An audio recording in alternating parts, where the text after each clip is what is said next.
Assalamualaikum warahmatullahi wabarakatuh.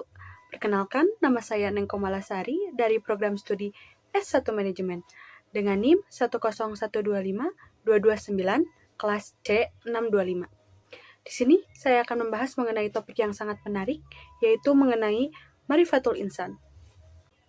Sebelumnya, pernahkah Anda merasa tidak mengenal diri sendiri atau merasa hidup ini hampa, tidak tahu tujuan dan arahnya kemana?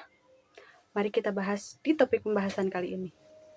Manusia merupakan makhluk ciptaan Allah Subhanahu wa Ta'ala yang terdiri dari jasad dan ruh, yang membuat manusia bukan hanya makhluk material tetapi juga spiritual, sehingga memiliki akal dan hati untuk memahami semua ajaran yang diberikan oleh Allah Subhanahu wa Ta'ala dengan tekad dan niat.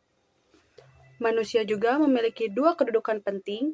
Yang pertama, sebagai hamba Allah yang menjalankan tugas-tugasnya kepada Allah Subhanahu wa Ta'ala seperti ibadah, dan yang kedua sebagai khalifah.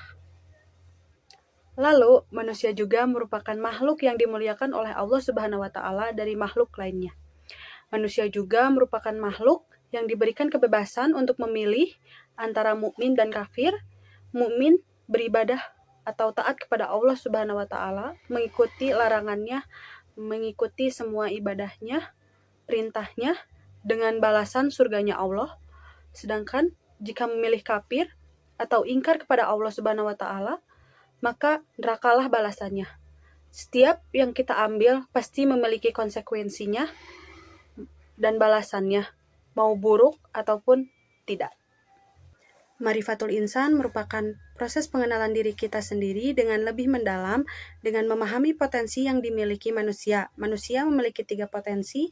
Yang pertama, potensi jasmani, yaitu kekuatan dari fisik dan tubuh atau jasad sebagai alat untuk beramal kita di dunia. Yang kedua, potensi akal, yaitu kemampuan berpikir, belajar, dan memahami ilmu. Ketiga, potensi rohani, yaitu hati, iman, dan spiritual untuk menegakkan diri kita kepada Allah. Dengan ketiga potensi ini, manusia akan diberikan kemampuan untuk menentukan dan memilih jalan hidupnya sendiri. Selain ketiga potensi itu, manusia juga memiliki nafsu. Nafsul insan, jiwa atau diri yang terlahir dari jasad dan ruh, sehingga menyebabkan adanya kehidupan serta sifat yang mendorong manusia untuk melakukan sesuatu perbuatan dan perasaan pada diri manusia. Nafsu itu sendiri memiliki 3 tingkatan. Yang pertama, nafsu mutmainah, yaitu nafsu yang menjadikan tenang, menolak kemewahan dunia, dan merasa puas diri dalam pengabdian kepada Tuhan, seperti dalam Quran Surat Al-Ankabut. Yang kedua, nafsu lawanah, yaitu nafsu yang tarik-menarik atau menyesuaikan diri, seperti merasa kurang dengan apa yang dilakukan dan menyesal dengan apa yang dilakukan, seperti dalam Quran Surat An-Nisa ayat 143. Yang ketiga, nafsu amaratu, yaitu nafsu yang menuju keburukan dan memerintahkan kepada kejelekan serta dikendalikan oleh hawa nafsu seperti syahwat, hayalan, dan keinginan, seperti dalam Quran Surat Al-Furqan ayat 43. Lalu, manusia juga tidak akan pernah lepas dari sifatnya. Sifat manusia terbagi menjadi 2, yaitu takwa dan merugi.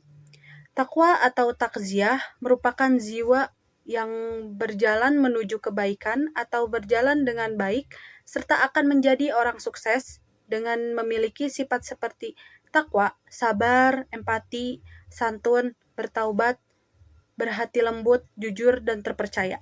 Sedangkan merugi atau tadzkiyah, yaitu jiwa yang menenggelamkan kita ke dalam dosa dan kemaksiatan, dengan memiliki sifat tergesa-gesa, suka mengeluh, lalai, melampaui batas, kikir, ingkar, suka membantah, mengingkari kenikmatan, serta zalim. Dapat disimpulkan, kehidupan manusia adalah sebuah perjalanan spiritual untuk mengendalikan nafsu rendah dan mengembangkan potensi takwa yang ditentukan oleh pilihan sadar mereka. Keseimbangan antara akal, ruh, dan jasmani serta kemampuan mengelola nafsu dalam kunci untuk menjalankan peran sebagai hamba dan khalifah Allah dengan baik serta mencapai keselamatan di akhirat.